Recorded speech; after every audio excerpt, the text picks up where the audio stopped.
예수님께서 말씀하시네요. 너희가 그들에게 먹을 것을 주라. 이 사실 예수님이 제자들에게 불가능한 일을 시키시는 게 아니고 이 본문의 시작이 뭐냐면 메시아의 사역에 참여시키고 있는 거거든요. 메시아의 사역에 참여시키고 있는 건데 여기서 보면 그래요. 예수님이 먹을 것을 주라. 먹을 것을 주라는데 이 내용이 무슨 말이냐면 여러분 보면 우리가 있잖아요. 유대인들이 출애굽기 16장에 보면은 이 광야에서 모세가 백성들을 먹일 수가 없었단 말이에요. 이거 오직 뭐 누구만 하나님만 하나님만 만나를 주셨는데 지금 이 가만히 여러분 이 장면을 보면 있잖아요. 예수님이 그 새로운 그 모세로서 광야에서 지금 새로운 만나를 주시고 있는 걸 지금 그러니까 예수님의 모세 입장에서 광야에서 새로운 만나를 지금 공급하는 뭘까요? 제자들에게 뭐냐면 너희가 먹을 것을 주라. 결국은 공급은 하나님께서 이루어지고 있음을 지금 얘기하고 있는 거거든요. 그러니까 너희가 먹을 것을 주라. 못 줘요. 할 수 없다는 얘기예요. 그러니까 우리가 할 수 있는 건 없다는 얘기예요. 공급은 하나님으로부터 오는 걸 지금 보여주기 위해서 예수님 지금 이야기하고 있는 거거든요. 이 장면이. 그러면서 뭐라 그러냐면 사람들을 50명씩 앉게 하라. 질서를 지금 의미하는 건데 이 대목이 뭐냐면 예수님께서 그러는 거예요.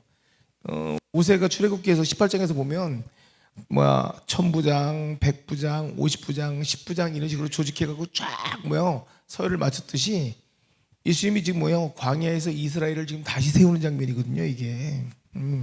그러니까 마가복음 6장 39절에 보면 푸른 풀밭에 그들을 쫙 앉혔다 그랬거든요. 마치 그러니까 10편 23편에서 그가 나를 푸른 초정에 누이시며 이걸 연상시키듯이 예수님 목자로서 이들을 먹이시는데 그냥 먹이는 게 아니라 질서 있게 먹이시는 장면을 지금 연출하는 건데 우리가 그래요. 예수님은 우리에게 항상 요구하고 계시는 게 뭐냐면 참여해보라는 얘기예요. 참여해보라는 얘기예요. 너희가 하나님의 사역에 참여해보라는 얘기예요. 무작정 돼 안 돼를 판단하지 말고 참여하고 난 다음에 아마 그 질서 앞에 너희가 질서 앞에 온전히 하나님이 말씀하신 질서 앞에 섰을 때 어떤 일들이 일어나나 한번 보라는 얘기거든요. 오늘도 그 장면이거든요. 5천 명이에요. 사실 우리 흔히 말하듯이 남자만 5천 명, 그러면 2만 명이 넘는 숫자인데 그들을 갖다가 그냥 먹일 수는 없어요. 우죽순으로. 그러니까 질서 있게 50명씩 50명씩 50명씩 왜? 그래야 다 먹었는지 안 먹었는지 알 수 있단 말이에요. 그러니까 예수님은요 그들을 질서 있게 쫙 정렬을 시키는 거예요. 먼저 정렬을 시키고 난 다음에 그리고 난 다음에 하나님의 일하심을 보길 원하는 거예요. 공급은 위로부터 오거든요. 그러니까 이 사역에 동참하라는 얘기예요. 저와 여러분에게 동일한 얘기하고 계시는 거거든요. 돼 안 돼? 이건 우리가 할 게 아니라 사역에 동참해 보면 알아요. 예수님의 사역에 나와서 우리가 동참하고 예수님이 명령하시는 대로 우리가 순종했을 때 과연 이러한 일들이 일어나는지 안 일어나는지 알 수 있다라고 말씀하시는 거거든요. 동일하게 지금 얘기하고 있거든요. 그러면서 제자들이 그대로 하여 모두 앉게 하였다 그랬어요. 기적은 어디서부터 시작한다고? 순종에서부터 시작한다고. 해보는 거예요. 해보는 거예요. 아무것도 없어요. 분명히 그들에게 먹이라 그랬을 때 그들은 어떤 방법도 없었고 어떤 그들이 할 수 있는 건 어떤 것도 방법도 없었어요. 그냥 순종하는 거예요. 예수님 해보라니까 해보는 거예요. 50명씩 그냥 앉혀보는 거예요. 앉혀보는 거예요. 그러니까 어떻게 먹일지도 몰랐고 어떻게 이들에게 다 공급이 될지도 몰랐어요. 근데 앉히라니까 앉히는 거예요. 그냥. 이게 저하고 여러분의 삶에서 이게 어떻게 공급이 일어날지 한번 봐보시라는 얘기예요. 저나 여러분이나 이 교회나 이게 공급이 어떻게 일어나는지 한번 보시라는 얘기예요. 당장 10원짜리는 없을 때도 있고 100원짜리는 없을 때도 있고 물질로 얘기하면 그렇겠죠. 아니면 도울 사람 한 명도 없을 때도 있어요. 그런데 하나님이 그래요. 네 앞에 놓인 걸 볼 수 있니? 그래요. 근데 어떤 사람은 그걸 봐요. 어떤 사람은 못 봐요. 근데 하나님이 그래요. 네 앞에 놓인 것을 추수하러 가자. 근데 어떤 사람은 추수할 게 없다 그래요. 어떤 사람 믿음으로 나아가요. 근데 정말 추수할 것들이 몰려들기 시작해요. 그 얘기거든요. 동일한 얘기거든요. 예수님 우리에게 동일한 환경을 다 주시고요. 각 사람에게 똑같은 이야기를 하세요. 야, 네 앞에 추수할 게 많은데, 네 앞에 걷어들일 게 많은데 걷어들일래? 근데 어떤 사람은요, 싫다 그래요. 없다 그래요. 어떤 사람은요, 뭐가 있냐고 따져요. 근데 어떤 사람은요, 그냥 믿음으로 순종해 봐요.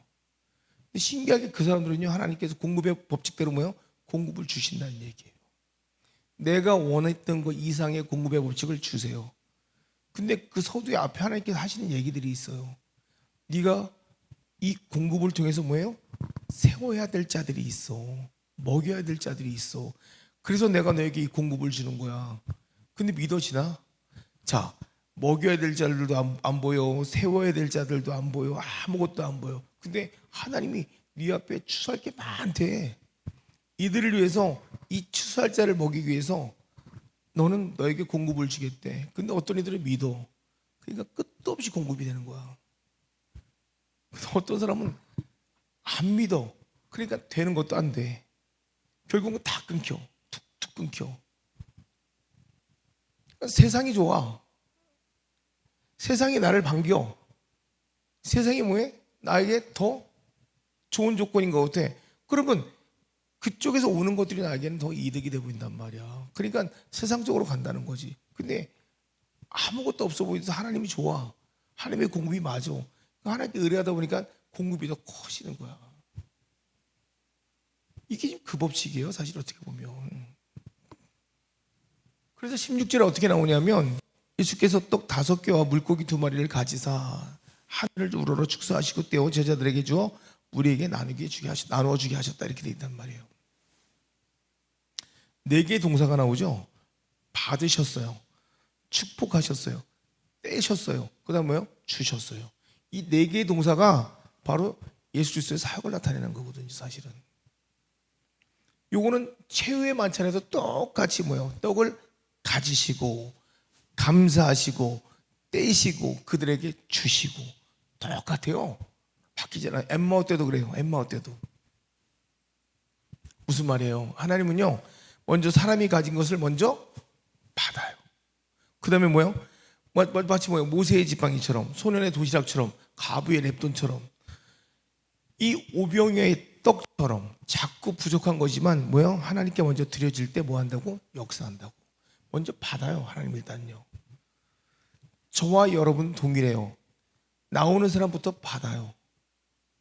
드리기로 작정한 사람부터 받아요. 우리가 완전하지 않아요. 우리 부족해요.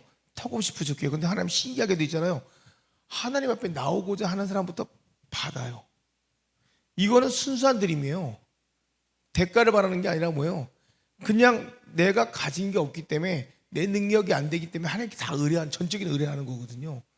뭘 알아요? 아무것도 모르죠.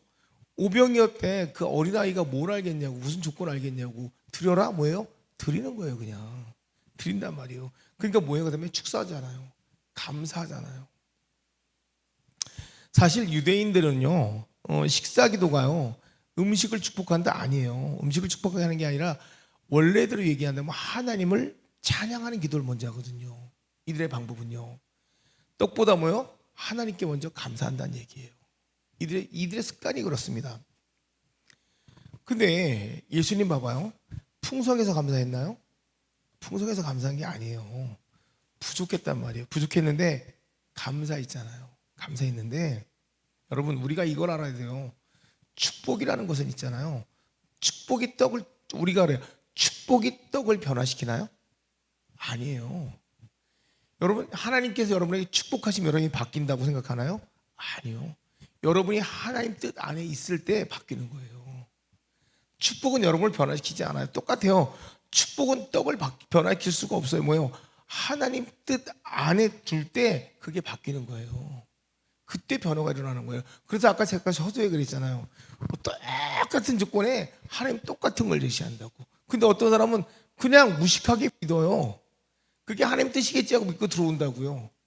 근데 그게 변화가 일어나기 시작하는 거예요. 그 변화를 보고 나도 바뀌고 그도 바뀌는 거예요. 예? 하나님의 손에 올려지면서부터 어떻게 돼요? 하나님의 손에 올려지면 그때부터 이거는 평범하다, 평범하지 않다, 평범하지 않다. 여러분들이 생각할 때, 아우 제가 뭘 하겠어, 아우 제가 제가 뭐가 바뀌었어? 저 따위가 뭐가 이렇게 평가할지 모르지만 하나님 손에 올려지면서부터는요, 우리의 판단은 노예요. 하나님 손에 올려지면 그때부터 이 사람 뭐예요? 이 사람이나 이 물건이나 물질이나 다 뭐예요? 거룩한 목적을 갖게 돼 있다는 거야. 그러니까 우리의 판단은 다 노예야. 그때부터 하나님 쓰시는 거야. 그러니까 저나 여러분이나 하나님 손에 올려지면 그다음부터 뭐예요? 우리의 가치는 하나님 평가하신다니까. 그때부터 거룩해지기 시작하는 거야. 하나님의 거룩한 목적대로 저와 여러분은 쓰임받게 돼 있다는 거지. 아니, 예수님 그러잖아요. 하늘을 바라보시잖아요. 하늘을 바라보면서 뭐예요? 축사한다는 거예요. 하늘을 바라본다는 게 다른 게 아니라 뭐예요? 공급이 위로부터 온다는 거예요. 하나님께로 온다는 걸 보여주는 거죠. 그 다음 뭐예요? 때요. 때입니다. 때야 나눔이 시작되거든요. 이거 떼지 않으면 어떻게 나누겠어요? 이거 떼야지만이 많은 사람이 먹을 수 있단 말이에요. 예수님의 몸이 우리를 위해서 어떻게 되셨어요? 십자가에서 다 찢겼단 말이에요. 찢겼다는 게 뭐예요? 내어주실 몸이 됐다는 얘기거든요. 미랄도 썩어야 열매를 맺듯이, 이 말은 무슨 말이냐면 하나님의 나라는 깨트림이 없이는 생명이 있다 없다 안 된다는 얘기예요. 생명을 나눌 수 없다는 얘기예요. 그러니까 예수님 십자가에 다 찢기듯이 우리에게 주신 것들을 뭐예요? 다 떼야 돼요. 떼란 얘기예요. 나눌 수 있는 그 믿음을 가지란 얘기예요. 그리고 난 다음에 주셨다 그랬어요. 예수님은요, 예수의 목적은 자신이 소유하는 것이 아니라 생명을 나누는 데부터 시작하거든요. 그러니까 하나님의 주신 축복은 뭐예요? 쌓아두는 축복이 아니라 뭐예요? 흘려보내는 축복. 그때부터 하나님의 축복은요, 계속 넘치는 거예요. 계속. 그러니까 하나님의 축복은 내한테 쌓아두면 절대 복이 되지 않아요. 흘려보낼 때부터 그 복이 차고 넘치는 거예요. 그러니까 이게 하나님의 원리거든요. 그러니까 지금 받으시고 축복하시고 떼시고 주셨다, 이게 구속사적인 의미가 있는데 뭐냐면, 받으시는 거는 뭐예요? 하나님께 의를 받으시고 축복하신다는 얘기는 뭡니까? 하나님의 은혜 안으로 우리를 옮기시는 거고, 떼신다는 건 뭐예요? 십자가에서 자신을 내어주시는 거고, 주셨다는 건 뭐예요? 생명을 세상에 나누신다는 얘기거든요. 이 네 단계 사역에서 예수님의 사역 전체를 볼 수가 있는 거란 말이에요. 그러니까 결국은 오병이어도 뭐예요? 그리스도의 사역 전체를 우리에게 보여주고 계시는 거예요. 그러니까 여러분과 저에게 무슨 얘기를 하냐면, 사역에 동참해 보라는 얘기예요. 그 사역 속으로 한번 들어와 보라는 얘기예요. 그러면 어떤 기적이 일어나나 한번 보라는 얘기죠. 응? 그러니까 그 사역으로 쑥 들어가 보니까 결국은 17절에 뭐예요? 모든 사람이 뭐 했다고? 배불렀다고. 놀라운 거죠. 예, 오병이어 가지고 5개 보리떡 갖고 2마리 물고기 갖고 그 5천 명이 다 배불렀대요. 시편 132편에 보면은요, 내가 그의 빈민을 떡으로 만족하게 하리라, 그렇게 말씀하고 있거든요. 결국은 뭐야? 5천 명을 갖다가 오병이어로 배를 불렀다는 거예요. 근데 거기서 더 중요한 건 뭐냐? 12바구니가 남았다는 거예요. 12바구니라는 것은 사실 여기서 무엇을 얘기하냐면 12지파를 얘기하거든요. 12지파라는 게 뭐냐면은 예수님 뭐예요? 새로운 이스라엘을 먹이시는 메시아라는 뜻을 얘기하는 거거든요. 남겼다는 이야기가 뭐냐면 하나님 뭐에 항상 충분하다는 얘기를 하고 싶은 거거든요. 메시아의 공급이 부족합니까? 부족하지 않잖아요. 이 출애굽기 16장에서 보면은 만나가 내려옵니다. 만나가 내려오는데 열왕기서 4장 41절 44절에서 보면은요, 엘리사가 보리떡 20개를 몇 명을 먹였죠? 100명을 먹였어요. 그리고 남았어요. 예수님 동일한 사역을 하고 계시는 거예요. 지금요. 예수님 보면은요, 이보다 더 큰 사역을 하고 계세요. 보리떡 5개 갖고 몇 명을 먹여요? 5천 명을 먹이세요. 시편에서는 보면은요, 목자와 푸른 초장을 설명하고 있고요. 목자와 푸른 초장, 그 양들이 가서 마음껏 먹어도 남아요, 안 남아요? 남아요. 넉넉합니다. 또 이사야서 25장 6절에서 보면은요, 메시아에 대해서 뭐예요? 잔치를 표현하고 있단 말이에요. 넉넉함으로 표현하고 있거든요. 지금은 예수님은요 광야에서 백성들을 먹인단 말이에요. 이 또한 뭐예요? 지금 새로운 출애굽을 얘기하고 있거든요. 모세는 뭘 받아요? 만나를 받았어요. 예수님은 뭐예요? 직접 생명의 떡을 주시는 분이란 말이에요. 모세는 받아서 주지만 예수님은 직접 떡을 먹이시는 분. 그러니까 예수님 이 땅에 오셔서 광야에서 뭐예요? 지금 새로운 지금 이스라엘 백성의 출애굽을 선포하고 계시는 거란 말이에요. 똑같아요. 예수님 요한복음 6장에서 이 사건을 설명하시면서 뭐라고 얘기하냐면 내가 뭐야? 생명의 떡이다. 이렇게 얘기하고 있단 말이에요. 12바구니? 아까 12바구니 설명했는데 이 12바구니라는 것은 하나님의 공급에 부족함이 없는 것을 설명하고 있지만 뭐예요? 12지파, 12지파 전체를 위한 메시아의 풍족함을 설명하고 있는 거란 말이에요. 그러니까 이스라엘 전체, 이스라엘 이 땅에 오셔서 예수님 뭐예요? 그들 전체를 먹이시고도 그 공급함이 남는다는 얘기예요. 결국 무슨 말이냐면 예수님은요 이스라엘 전체를 위한 목자로 오셨다는 것을 갖다가 얘기하고 싶어서 이걸 지금 설정해 놓은 거란 말이죠. 우리가 예수님에 대해서 좀 알아야 될 것이 뭐냐면요 예수님은요 단순한 기적 아니에요. 단순한 기적 때문에 우리에게 오신 게 아니라 뭐냐면요 우리에게 공급이 무엇인가를 좀 가르쳐 주고 싶은 거예요. 여러분이 예수님을 만났을 때 예수님의 공급이라는 것이요 한 사람을 위한 공급이 아니라는 거예요. 예수님의 공급은 뭐예요? 언약 백성 전체를 이루시기 위한 공급이라는 거예요. 그러니까 우리는 예수님에 대한 공급에 대해서 그냥 뭐예요? 기도하면 주겠지, 기도하면 주겠지, 기도하면 주겠지 다들 이렇게 생각하고 있지만 예수님은요 자기하고 언약된 백성에게는요 뭐예요? 그냥 주지 않아요. 풍성함을 넘어서 주신다는 얘기예요. 부족함을 겨우겨우 채우는 그런 은혜? 아니에요. 하나님 그렇게 주신 분이 아니라 뭐예요? 넘치는 은혜로 주신다는 거예요. 이 오병이의 사건이 바로 그걸 이야기하고 있는 거거든요. 우리는 겨우 넘어가는 인생을 살고 싶어 하지만 예수님은 그렇게 하고 싶지 않아요. 결국 뭐냐면 부족함을 가지고 버티는 인생으로 살지 말고 정말 우리가 예수 그리스도 안에 들어갈 거면 완전히 들어오라는 얘기예요. 예? 광야에서 만나를 거둘 때 이스라엘은요 부족하지 않음을 경험했거든요. 근데 예수님의 잔치에서도 역시 부족함은 없었어요. 항상 풍성했다는 얘기입니다. 여러분의 삶이 그리스도 안에 있다면 저와 여러분의 삶이 그리스도 안에 있다면 아마 결코 고갈되지 않을 거예요. 여기 제자들은 예수님이 너희들이 먹일래 그랬을 때 먹일 방법을 찾았어요. 먹일 방법이 없었거든요.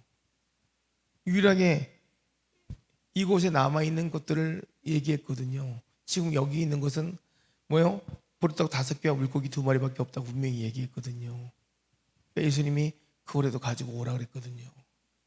근데 우리는 그런 자세가 안 돼 있더라고요. 우리 교회가. 여러분 제가 이 얘기를 들은다고 여러분 서운해할 수도 있을 거예요. 그런데 여러분 분명히 여러분 하나님 앞에 그 정도의 자세만 가져도 하나님 일하신다는 얘기예요. 내가 드릴 수 있는 게 이 정도밖에 없는데 하나님 이거라도 받고 하나님께서 역사하실 거라면 나는 질서대로 하나님 움직여 볼게요. 질서대로 순종해 볼게요. 이 말이 무슨 말이냐면요 지금부터는요 하나님께서 명령하시는 대로 제가 그 길을 그대로 따라가 볼게요. 이 말이거든요. 결국은요 여러분 율법 안에 거하라는 얘기는요 너희가 십자가에 못 박혔다면요 이제 우리가 사는 것은 예수 그리스도 안에 산다 그랬잖아요. 그것이 율법이잖아요. 우리에게는요 성령이 우리 안에 거하고 그의 법이 우리를 이끌어 가실 때 무엇을 조명하고 있으면 무엇을 말씀하고 있는지에 대해서 여러분이 명쾌하게 들을 거라고 저는 생각하거든요. 그런데 유일하게 못 듣는 거는요 내가 하고 싶은 대로 갈 때 못 들어요. 하나님의 법을 듣기 원하면 얼마든지 들을 수 있더라고요. 최근에 모든 말씀들이 다 뭐냐면요 100% 그냥 성경적으로 돌아가서 100% 성경적인 이야기만 하고 있거든요. 제가 제 색깔의 이야기는 하나도 안 전하고 있거든요. 여기서 여러분들이 귀를 열고 듣겠다고 마음만 먹으면 아마 여러분들이 하나님이 주신 약속들을 다 가져갈 수 있을 거라고 저는 생각을 해요. 왜냐하면 여기는 제 개인적인 생각은 하나도 들어간 게 없고 그냥 100% 성경적인 것만 갖고 말씀을 드리기 때문에 들으셨으면 좋겠어요. 듣고 이제는 취하셨으면 좋겠어요. 취할 때가 된 것 같아요. 그러면 하나님께서 여러분에게 정말 무한한 것들을 열어주실 거라고 저는 생각해요. 이 오병이어라는 게 바로 그런 거거든요. 그래서 이 오병이어를 제가 우리 청년들에게 설교하면서 하나 앞에 그러네요. 고갈되지 않는 거네요. 예수님 손에 붙잡힌 여러분들이잖아요. 그러면 은혜가 먼저 고갈되지 않겠죠. 은혜가 고갈되지 않는 사람들은요, 축복이 고갈되지 않아요. 축복이 고갈되지 않는 얘기는 여러분이 구하는 모든 것들이 다 이루어진다는 얘기거든요. 근데 여러분이 구하는 것들이 여러분의 구함 속에서 하나도 되어지지 않고 있다는 얘기는 뭘까요? 은혜를 못 누리겠다는 얘기잖아요. 그러면 그거는 회개부터 다시 시작하면 되는 거예요. 저는 그렇게 생각합니다. 그러니까 이제는 여러분이 예수 그리스도를 만나셔서 정말 좋은 일꾼 되시길 바라고 예수님의 사역에 동참하셔서 진정한 그리스도의 사역에 맛이 어떤 것인지 좀 봤으면 좋겠어요. 이 시대가 악해진다 얘기할 것도 없고 종말이 어떻고 저렇고 얘기할 것도 없고 우리는 그냥 우리예요. 우리는 우리로서 그리스도의 사역을 준비해 나가면 되는 사람들입니다. 누가 잘 나가고 못 나가고 상관없습니다. 여러분이 여러분들로 성장하시면 되는 거고요. 저는 또 저로 성장하면 되는 거고 이 성장이 멈추는 사람들은 전에도 얘기했지만 기름이 끊어지는 사람들이고 이 성장이 계속되는 사람들은 기름이 준비된 사람들이고 그 차이밖에 없는 거예요, 여러분. 그러니까 마지막까지 기름을 준비하셔서 주님과 동행하는 삶 되시기를 예수님 간절히 축원드립니다.